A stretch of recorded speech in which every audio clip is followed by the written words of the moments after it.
The woman sitting across from Cashin Vale had just walked out of his life. And for the first time in years, Cashin had no idea what to do. He sat alone at the restaurant table, staring at the untouched plate in front of him. A few minutes earlier, he had deliberately told the waiter that his credit card wasn't working. He had expected the usual reaction. A nervous smile. A disappointed expression. Maybe an excuse to leave. Instead, the woman named Ilara had looked straight into his eyes and said, "You're testing me, aren't you?" Cashin had frozen. Nobody had ever caught him before. She stood up, picked up her handbag, and looked at him one last time. "I'm not interested in passing your test, Cashin." She paused at the door. "I'm interested in meeting the real you." Then she walked away. Cashin watched her disappear through the glass doors. He didn't chase her. He couldn't. Because somewhere deep inside, he knew she was right. For years, he had been testing women before allowing them anywhere near his heart. And somehow, the first woman who refused to play his game was the first woman he couldn't stop thinking about. Cashin Vale was 35 years old and already worth more money than he could spend in several lifetimes. He owned luxury hotels, technology companies, restaurants, and several properties across the country. His name appeared regularly in business magazines. People knew his face. They knew his wealth. They knew his success. But very few people knew Cashin himself. He had learned early in life that money changed the way people looked at you.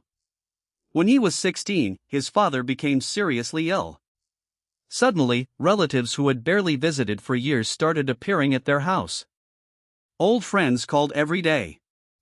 Business partners offered help. And a woman his father had planned to marry suddenly became very interested in the family's finances. Cashin noticed everything. After his father's death, he discovered that some of the people around them had never cared about his father. They had cared about what his father owned. That lesson stayed with him. People could smile at you, while secretly calculating what they could get from you. So when Cashin grew older and became successful himself, he decided he would never make the same mistake. He would test every woman before trusting her. If she cared about his money, he would find out. If she cared about his status, he would find out. If she cared about him. He told himself he would find that out too. But he never realized something. A test can reveal someone's reaction. It cannot reveal someone's heart. His best friend, Milo Hart, had warned him about it many times. One evening, while they were having coffee in Cashin's office, Milo looked at him and said, "You're not testing women anymore." Cashin raised an eyebrow. "What am I doing?" "Setting traps." Cashin laughed. "What's the difference?" "The difference is that you're so afraid of being fooled that you're giving nobody a chance to know you." Cashin ignored him. He thought Milo was being dramatic. Until he met Ilara. Ilara Voss was nothing like the women Cashin usually met. She wasn't impressed by expensive cars. She didn't follow celebrity gossip. She didn't care about luxury hotels. She worked as an interior designer for a small restoration company. Most of her clients weren't millionaires. She preferred helping ordinary families turn old houses into warm homes. She had grown up above her mother's flower shop. Money had always been tight. But her mother, Maribel, had never allowed poverty to become an excuse for bitterness. She taught Ilara something simple. Don't judge people by what they can give you. Watch how they treat people who can give them nothing. Ilara remembered those words every day. When their mutual friend Nadia suggested that Ilara meet Cashin, she almost refused. He's rich. So? He's famous. So? He's apparently very handsome. Ilara laughed. That last part is not exactly a reason to marry someone. Nadia rolled her eyes. Just have dinner with him. One dinner. Ilara finally agreed. She had no idea Cashin had already planned how the evening would go. Cashin arrived at the restaurant early. Instead of wearing one of his expensive suits, he wore an old gray jacket. No luxury watch. No driver waiting outside. No expensive accessories. He wanted to look ordinary. He wanted to see how Ilara reacted. When she entered the restaurant, he immediately recognized her. She wore a simple cream-colored dress. Her hair was loosely tied behind her shoulders. She looked around before spotting him. Cashin? He stood. Ilara? They smiled.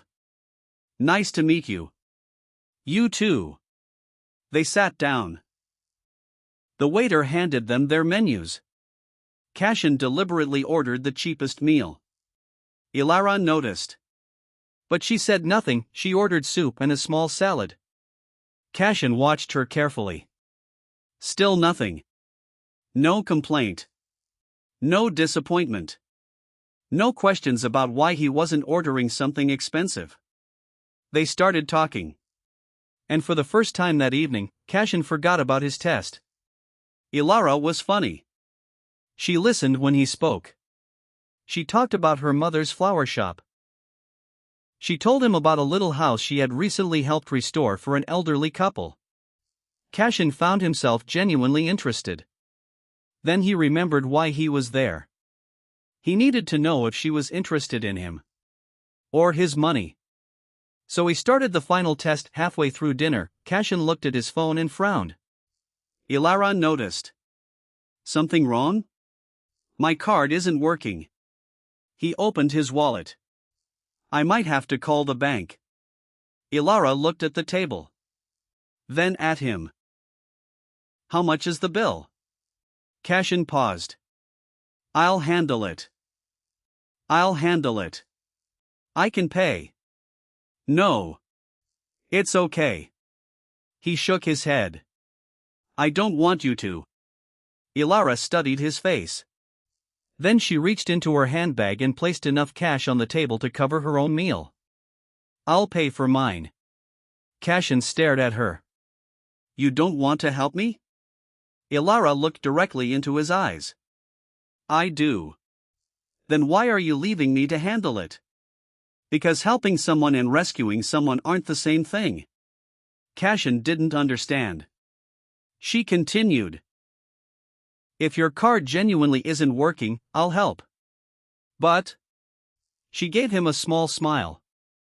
If this is another one of your tests, I'm not taking it. Cashin's face went completely still. What makes you think I'm testing you? Ilara leaned back. Because you've been watching me all night. Silence. You watched what I ordered. You watched the price. You watched my reaction when you chose the cheapest meal. And when you said your card wasn't working. She shook her head. You weren't worried about the bill. You were watching my face. Cashin couldn't answer. Because every word was true. Ilara stood. I came here because I wanted to meet you. She picked up her handbag. Not to audition for the position of your future wife. Cashin stood quickly. Wait. She looked at him. I've been through enough tests. Her voice wasn't angry. That somehow made it hurt more. I'm not interested in proving that I'm good enough for your money. Cashin stared at her. Then what do you want? Ilara's expression softened. The same thing most people want. Honesty. She turned toward the door. Cashin followed. Ilara. She stopped. He didn't know what to say.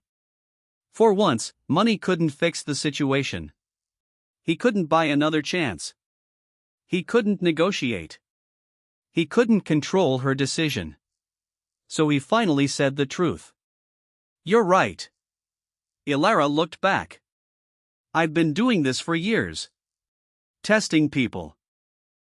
Because I'm afraid they'll only want me for what I have. Ilara's expression changed. For a second, she saw past the arrogant businessman. She saw a frightened man. A lonely man.